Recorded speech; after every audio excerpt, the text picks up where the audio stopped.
هي مش عايزه تكن عني يا اوسكار. بتقولي بتعملي مشاكل ليه؟ اقسمت بالله وحق من رفع السماء وبسط الارض ان انا عمري يا اوسكار ما جيت على حد ولا ظلمت حد، وبحب الحق وما بحبش البلطجه. لكن انا عايزه اعرف يا كومو، يا اكس لارج، يا خطافه الرجاله، يا مرة مالكيش سعر ولا منظر ولا شكل. خلاص انا فطرت بقى عليك النهارده، تمام؟ انتي حطاني في دماغك ليه؟ انا يعني واكلاكي في ايه؟ ها؟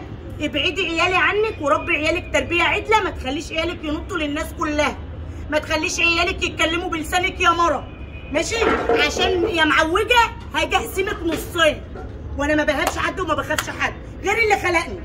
ابعدي عني وعن عيالي، وكفايه ان انا متحمله ان انا راجل وست وبربي 3 عيال، ماشي؟ لا بيهمني تنمر ناس ولا بيهمني تعليقات حد ولا بيهمني كلام رجاله ولا كلام ست، لان ما عادش فيه بقى بشر عدلين اصلا. ما بيهمنيش غير اللي خلقني، وبقول الحق ولو على رقبتي. ابعدي عني يا مره عشان انا تعبت، وتعبي هيطلع عليكي وعلى عيالك.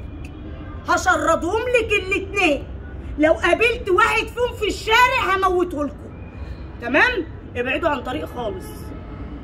اقفلي يا بنتي.